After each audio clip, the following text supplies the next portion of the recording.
call the meeting to order on 28/2015, 9 a.m. Policy and Procedure Committee meeting.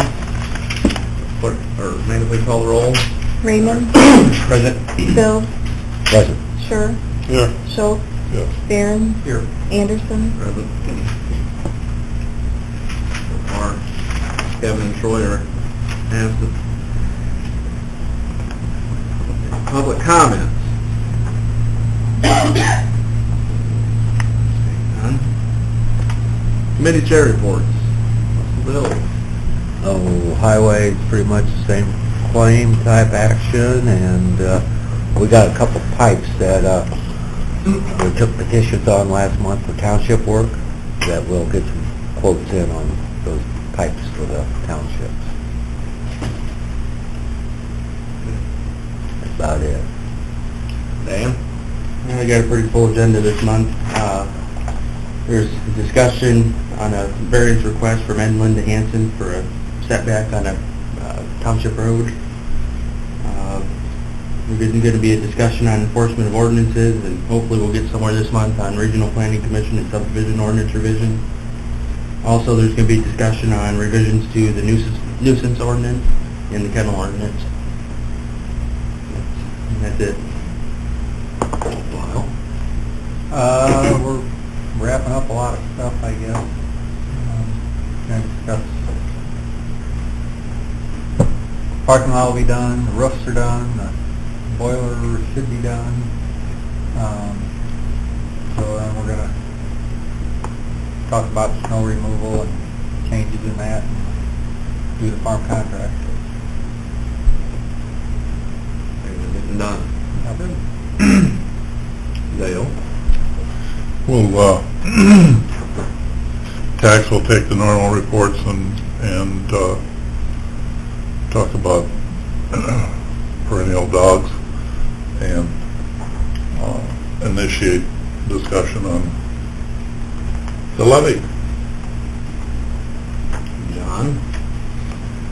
We'll be taking our normal reports. We'll also have a discussion about some interest that the judges have in hiring a part-time public defender, with the idea of being able to save some money and reduce the cost of the public defender aspect of the operation.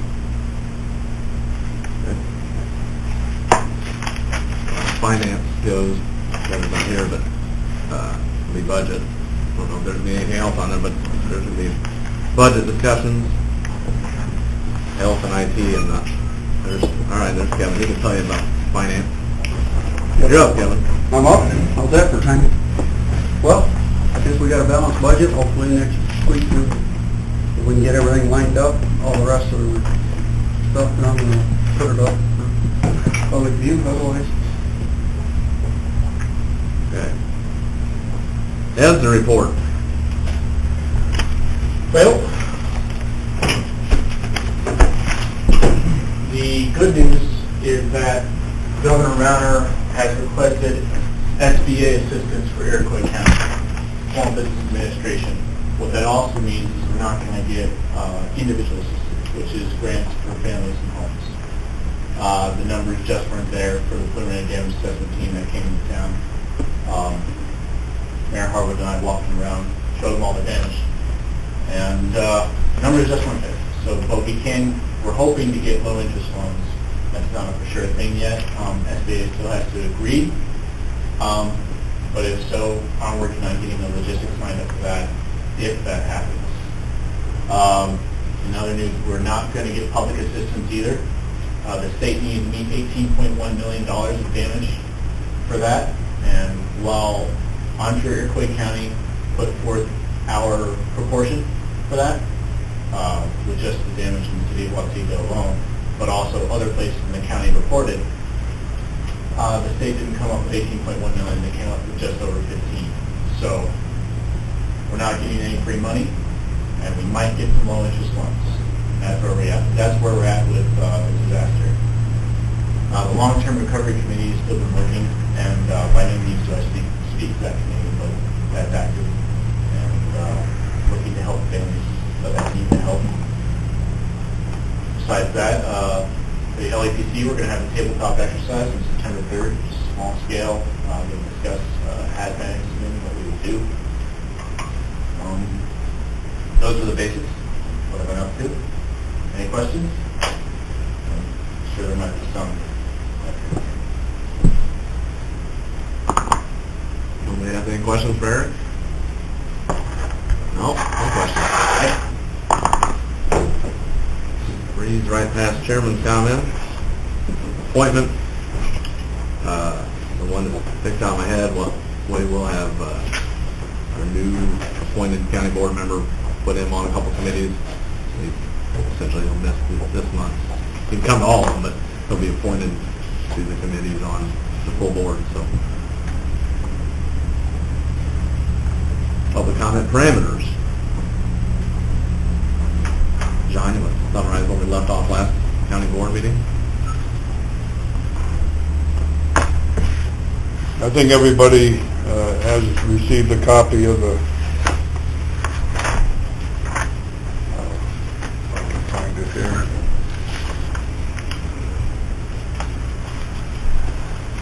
And what Mr. Devine and I arrived at. And, I don't know, going beyond that, exactly what else to say.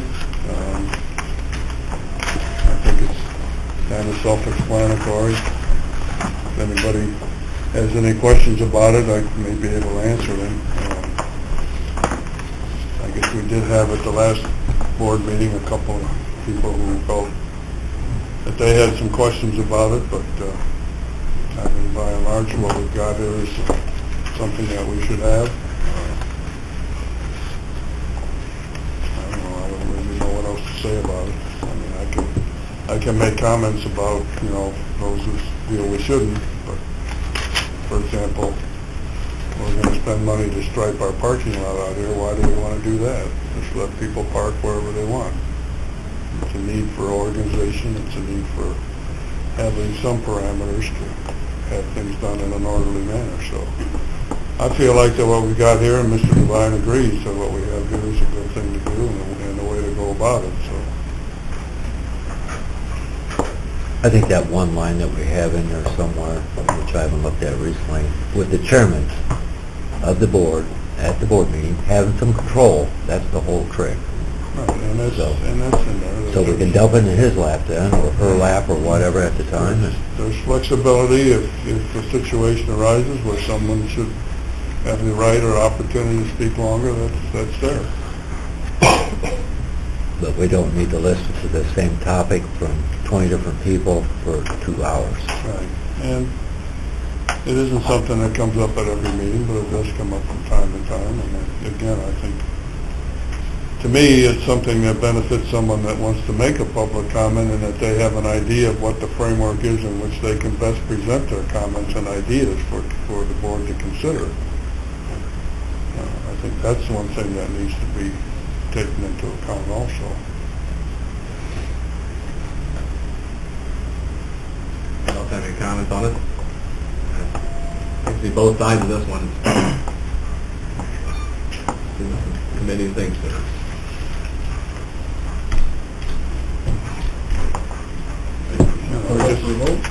I guess one thing I would say is that you were the one that initiated this. Yeah. And the research that I did indicated that public bodies on a wide spectrum have these things in place already, and that's what a lot of this came from. So, I think that in and of itself is good reason for us to have something.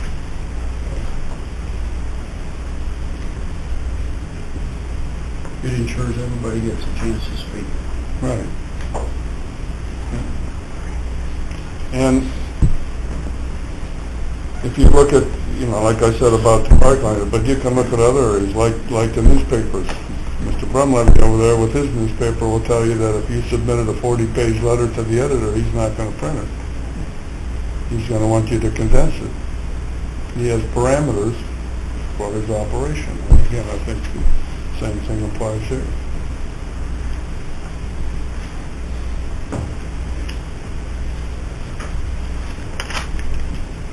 The committees? Well, should we send this to the full board? Yeah. I guess since I prepared it, I'd rather not make the motion to do that, but I'll make the motion. I'll second. Present it to the board. Present the public comment policy as presented Yeah. full board the last time. Jim Devine had his blessings on it, and worked with John. Let's see if people support it. There's a motion on the floor to send the public comment parameters to the full board. And a second. Any other discussion on that, on this item? At this time, I'm sure there's going to be more discussion next two Tuesdays from now, but any more today? Seeing none. Let's do a roll call vote anyways. Raymond, Yes. Hanson, Yep. Bill, Yes. Sure, yes. Schultz, Yes. Barron, Yeah. Anderson. Yes. I'll go to the full board. AFSCME negotiations, we went through all this, we got it signed, we didn't get it back, it is recorded at the clerk's office now. They did get an email that they did drop the unfair labor practice. Best I can tell, that's in the rearview mirrors. Check, cut, last? Yes. 24th, Yes. last pay period. In theory, moving on. Next up, Andrew Garrett with Garrett Discovery. There you go. It's been a while since I've been here. We conducted a forensic audit of 17 computers. We initially thought we'd be able to look at 18. One was not operational, the hard drive was damaged, so we have a total of 17. This started back in 2014 with Rod Kokas. For those that may not remember, Rod had asked for our firm to assist in extracting some email files out of a few hard drives that were copied by an auditing firm that was doing a financial audit, and we said we'd do it for free. Well, it took us a couple hours and we extracted it. And at the same time, he says, well, can you look through this and see if there's anything else going on there that just doesn't seem normal? So we did a cursory review of a few of those hard drives. Only took a few hours, and we were asked to come speak about some of the information we found on those hard drives that looked to be personal in nature, has nothing to do with the county. And then we were asked to do a full forensic audit of these computers. So we came in here, and some people asked questions about the whole process, so I'm going to explain to you what exactly happened. We came here on site. We took all the computers out of storage. We affixed them to a forensic duplicator that makes sure that we don't taint or change even one digit on the hard drive. So it makes a copy. Then we take, so those computers are still here at the county, they're upstairs. We've never had them in our laboratory. We only simply come on site to make copies. Once we make those copies, we take them back to the lab and we examine them. Well, there's two areas of hard drives. There's the areas, what we call allocated, two areas called allocated and unallocated. The allocated areas are the areas you see when you're sitting at a computer, and those are the files. Then there's the unallocated, which are all the files that you've deleted. When you delete a file on a computer, it is not gone. It is waiting to be overwritten, but it's still there. So that means we can recover data far back as 20 years ago. Emails, webmail, Facebook messages, it's all recoverable. So the rates of recovery are different depending on the computer and hard drive, so there's no magic bullet. To get an idea, on the emails, we recovered over 100,000 emails. We reviewed each email, every single one. For their content, we have provided the emails to the chairman today, just 30 minutes ago. He hasn't seen any of these reports till 30 minutes ago, so he's probably reading right now. And we need a review done of those internally. Some of those emails may contain HIPAA-protected data, personal information like people's home addresses, so those are not going to be released to the public today. Then the second thing we did is we did file carving. File carving is where we went in and extracted all the files that have been deleted and rebuilt them and put them back together. Then we found evidence on the drives of file wiping utility. These are anti-forensic tools. These are used to destroy data. So to cover your tracks of what you've done, we found that it had been ran on more than one computer. Then you asked about what kind of data we recovered. Social media posts, classified ad postings, search history, even what you were typing in, keystroke per keystroke, inside the web browser. So as you're typing in, you're looking for Garth Brooks concert tickets, we actually get an entry for G, GA, GAR, GAP, P. We can actually recreate what somebody did on that computer. We review manually about 600,000 entries into web browsers. We marked ones that were considered not county business and personal in nature. These are searching from concert tickets to selling items online to running personal businesses while you're at work. We've looked at all that information. We've tagged it. We've now delivered it. There's, I think, over 3,000 pages of just in the report that shows the user history that was not county business personal. So we found many instances of what we call incognito fake browsing, which means that when somebody launches their internet browser, they right mouse click on it instead of just normally double clicking on it and choose to go into incognito fake browsing. That means that according to the documentation from Microsoft and Chrome and other Opera and all these other browsers, that your user history is not saved and it's done where you are hiding your tracks. That's not exactly true. You can't get back to the information, but with forensic tools we can recover it, and we did. To get an idea of how prevalent this is, 196,561 web pages were visited by using incognito browsing. Then we found a lot of evidence of Facebook shopping, posting things to classified ads and dating. To get an idea, on Facebook, we recovered 33,745 posts on Facebook. We recovered 1,754 emails on personal email accounts. We had 8 instances of people backing up their entire iPhone to their computer, which includes all their text messages, their personal information, which is not part of any of our reports, but we did report that they have done this. 444 posts to dating sites, 27,699 posts to classified ads, Craigslist, eBay, and that includes Amazon, either purchasing something or selling something on one of those sites, or simply just searching for a product on the site. Then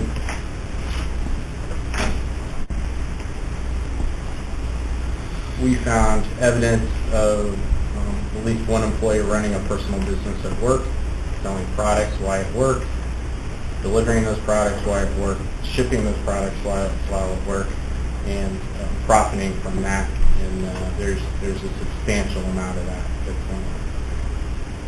We provided a summary, and there's a snapshot summary. We'll make copies for everybody. This snapshot summary shows each computer listed and some of the nefarious things that were done on these computers and the totals from each computer.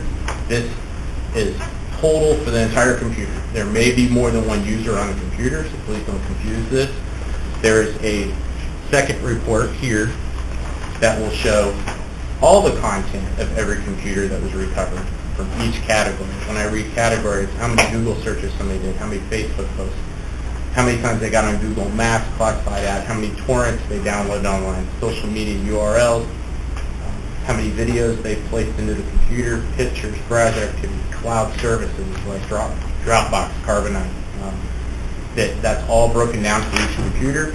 And then we have another set of reports that shows for every user of that computer what they did that we consider not work product. I think there's a couple thousand pages. And it shows all the different things that were going on here at the county why somebody was living. Then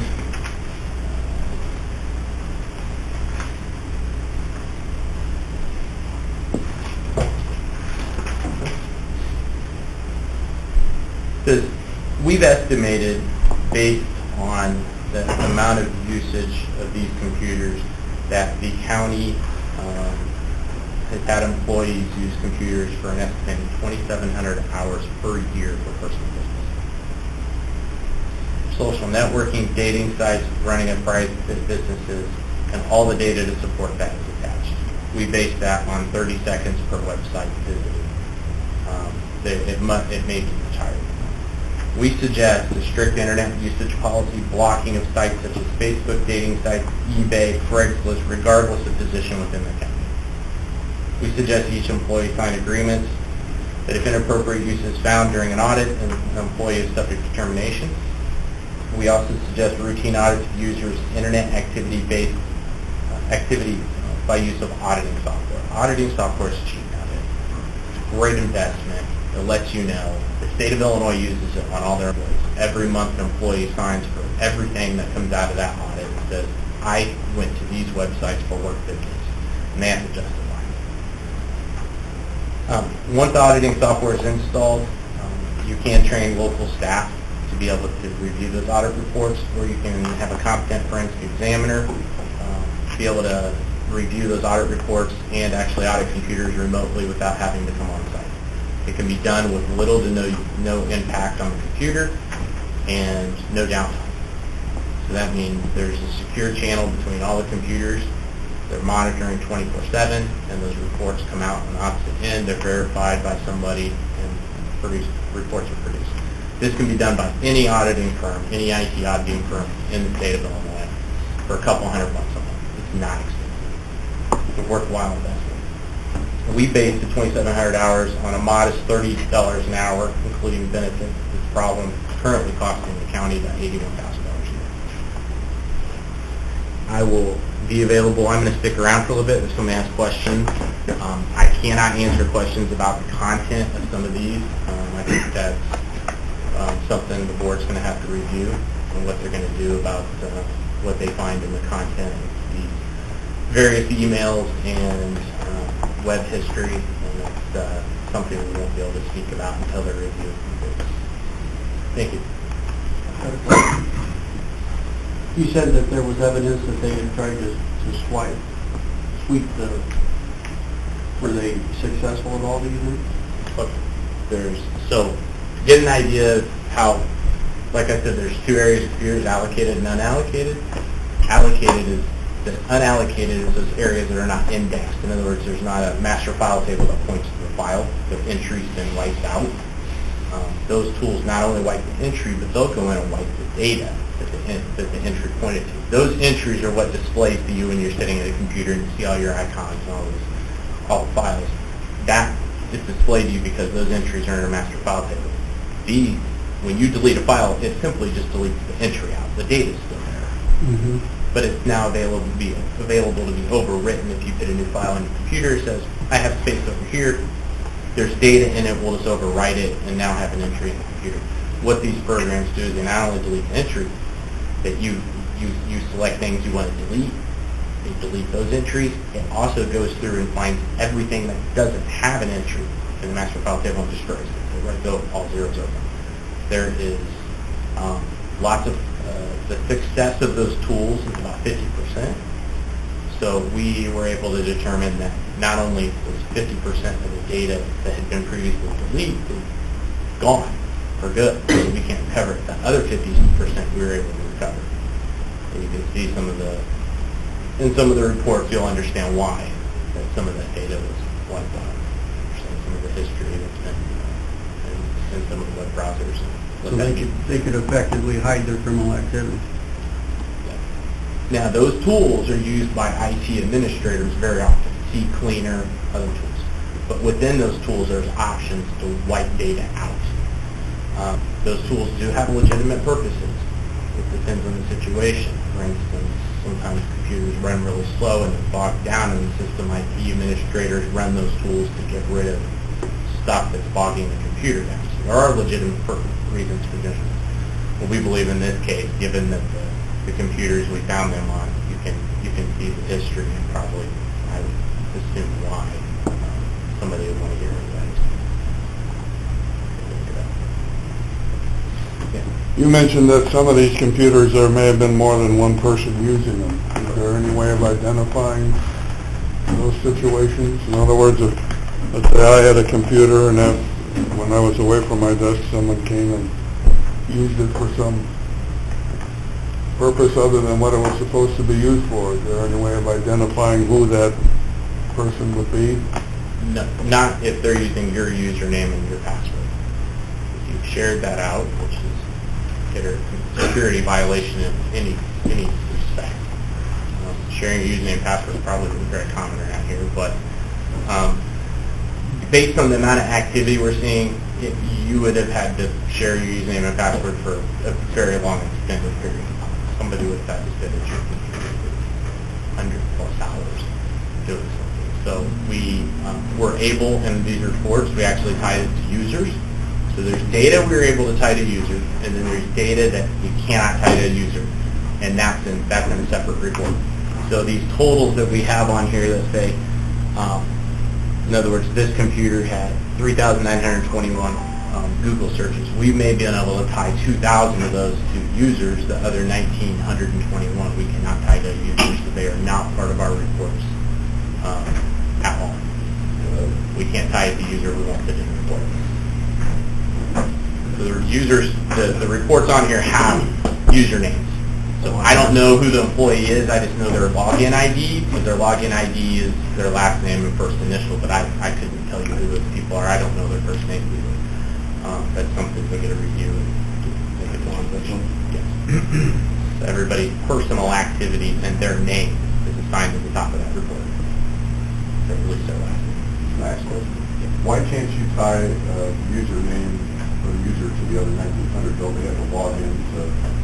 They've been deleted. These are deleted records, and after a given amount of time, certain parts of the files are deleted, certain entries in what we call the master file table are deleted. Therefore, the master file table, I'm getting really technical here for you, but the master file table is what determines ownership, who owned it. And if we can't recover the entry from the master file table, the file is just in the landfill. I can't tell you what it belongs to. But if we can recover the indexed entry, I have ownership. I can tell you exactly what user profile it came from, who created the file, when it was created, dates, times, all this. What was the percentage you say that is in the landfill for the whole thing? About 40% of what's on a computer is machine learning. So then out of that 40%, 60% we can usually tie to. So what you're seeing is not all-encompassing of what's on the computer. So if you see somebody posting 1,000 posts to Facebook, there may be another 2,000 to 3,000 that you're not seeing. Any other questions? Thank you.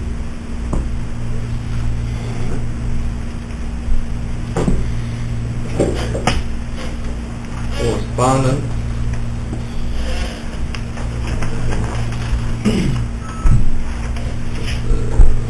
For the liquor commission, just a brochure. You get every month if you really want to look at it. This is a landfill application providing 5-year permit renewal. That's basically what we went through there a while back. They have to keep doing it, make sure somebody's checking it every 6 months or whatnot.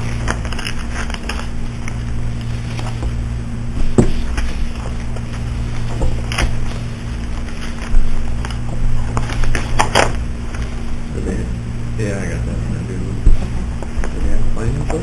No. Okay, there are no claims for this month.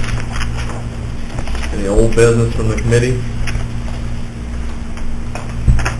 None. Under new business, the clerk's office is working on the county board meeting schedule, holiday calendar for 2016. And the November 2016 county board meeting would normally fall on the second Tuesday. That is general election day. So the office will be closed. Well, they'll still be working, but anyways, we need to pick a day for next November's meeting. Either Monday or the Wednesday or November 15th or 16th? 16, no. So it's a ways out. Just pick a date so they can make the calendar. That's basically what we're looking at. We traditionally do the Wednesday after. I've been here longer than I have, and I can't remember all that, but I think so. Yeah, and that would work out a lot better for us, 'cause the day before the election is Yeah, it's a zoo. Yeah. Busy. Was it better to do like at the Thursday after maybe? No, the Wednesday, well, yeah, probably would. Yeah, because Would be nice to have some days. people like to have a little sleep sometimes. Yeah, we won't be real sharp the day after, we'll put it that way, but it'd be okay though. Makes the day go by faster. Good bounce around, I think the Thursday probably works the best based off of what their office goes through at that given time. To the board, up to the committee. Preference Wednesday or Thursday? Move for Wednesday. I'm just gonna, I think that works fine. They'll be all right. What- We'll what's the vote on date? it. It'll be all right, sure. They'll be fine. They'll bounce back. What's the Get Wednesday extra date? coffee. Use espresso. Second Tuesday. Fully, Yeah. Yeah. We're here, hold on. wasn't thinking of my school. I can find out. The second Tuesday would be the 8th in 2016. That sounds right? We'll just say, okay. It's gonna go to Wednesday, which I Okay. believe is the 9th, but Okay. we'll check before we put it in, maybe right in a minute. Yeah. The Wednesday following that election. Any other new business? Before the committee? Just a question.